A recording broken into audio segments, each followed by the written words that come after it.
They called it a miracle. Thousands of children, some as young as 7, marching barefoot across Europe. Their tiny hands clutched wooden crosses, their faces burned with faith.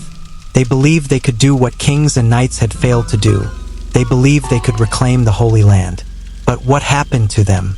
They vanished, not into history, but into something far darker. For centuries, the story of the Children's Crusade has been dismissed by many as a myth, a moral tale, a symbolic tragedy. Historians argued it never really happened, that it was just medieval allegory. But what if I told you the Children's Crusade was real? That it wasn't a fairy tale, but a massacre hidden beneath layers of shame, silence, and forgotten bones?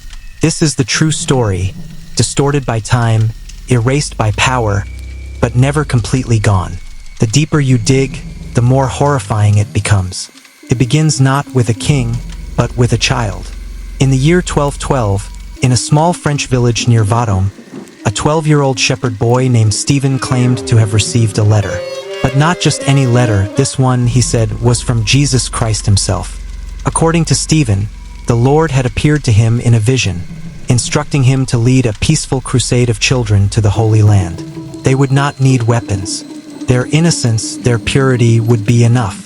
Even the sea, Stephen promised, would part for them. Word spread like fire through dry fields. Peasants, beaten down by war and taxes, looked at their children with new eyes. Could it be? Could these young souls succeed where armies had failed? Within weeks, Stephen was surrounded by thousands of children. Some were poor. Others had escaped noble households. Some were orphans. A few were runaways. They believed. They followed. By June, Stephen's followers numbered in the tens of thousands. Witnesses claimed to have seen more than 30,000 children following him, chanting hymns, sleeping on the ground, begging for food along the way. At the same time, in Germany, another boy, Nicholas of Cologne, had begun preaching a similar message. The same story, a divine vision, a call to peaceful crusade. Nicholas, too, gathered a massive following, young boys and girls, many barely old enough to speak properly, marching with radiant eyes and open hearts. The church was baffled. The Pope had not called for this crusade. No bishop had sanctioned it. Yet these children believed they were doing God's work. And then came the journey. Stephen led his group south, crossing through villages and towns that offered little sympathy. Many clergy and nobles mocked them. Some offered scraps of food. Others shut their gates.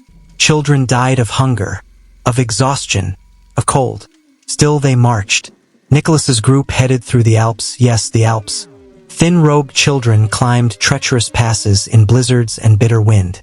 Hundreds froze. Others were lost in the snow, never to be seen again. When they reached the port city of Genoa, they expected the sea to part. Didn't. Some panicked. Others despaired. Many returned home, broken and sick. But a few, still believing, pressed onward. And here is where the story turns from strange to sinister. In Marseille, Stephen's followers found 2 merchants. They introduced themselves as Hugh the Iron and William the Pig. They were kind, welcoming. They promised ships. They offered the children free passage to the Holy Land. No cost, no catch, just a miracle waiting to happen. 7 ships left Marseille that day, packed with children. They sang hymns as they set sail. It was said that the sea was calm, that the sky was golden. None of those ships ever reached the Holy Land. 2 of the 7 were lost in a storm near Sardinia. All on board drowned, hundreds of children swallowed by the sea. The remaining 5 did not head for Jerusalem. They went to North Africa. The children were sold into slavery, into brothels, into the hands of caliphs and emirs who paid high prices for pale, foreign youths. The merchants, it turned out, were not crusaders. They were traffickers. And the church? Silent, perhaps complicit, perhaps too ashamed, perhaps simply unwilling to admit that it had lost control, not just of the crusade, but of its very narrative. Of the thousands who left, only a handful ever made it back. Broken, mute, too ashamed to speak, too traumatized to remember, they lived the rest of their lives as shadows in history, Nicholas's group fared no better. Rejected in Genoa, scattered in Pisa, many were absorbed into the population. Some were taken by monks, some by nobles. A few, reportedly, were sent on ships to Palestine by sympathetic Genoese captains. But if they ever arrived, they left no trace. Some say Nicholas died in Rome, begging for an audience with the Pope. Others say he vanished into the streets, another forgotten name among the thousands of child martyrs. The official records tried to wash it all away. The Church reframed it as a parable about innocence, about misguided faith. A warning, not a tragedy. A lesson, not a crime. But there were whispers. In the 13th century, a priest in Paris wrote of the children's bones found near the coast, piled in dunes, unmarked by crosses. In Cologne, a black-cloaked monk recorded the confession of a sailor who had worked on one of the slave ships. He claimed the children cried out for God in the darkness. He said he still heard them in his dreams. And in Marseille, for centuries afterward, mothers would warn their children, "Obey, or the crusade will take you." So, was it real? Today, most historians agree, yes, something happened in 1212. A mass movement of children, 2 charismatic boys, thousands marching, and then the silence, the deaths, the disappearances. What remains debated is the scale, the motivations, the complicity. Some argue the term children was used loosely, perhaps referring to landless poor or low-class peasants. Others believe it was truly youth, boys and girls, 7 to 14 years old. But regardless of age, the core truth is chilling. This was not a legend.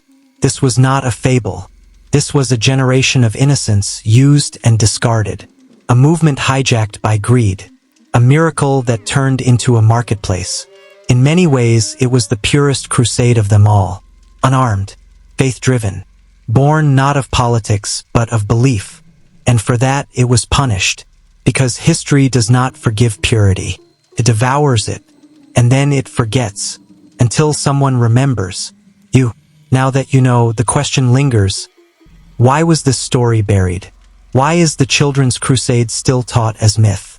Perhaps because it's too uncomfortable, too close to the truth, because it shows that not all monsters wore armor. Some wore robes, and some smiled as they opened the ship's doors. Perhaps we'd rather believe that such a thing could never happen. But it did. And maybe, just maybe, it still does.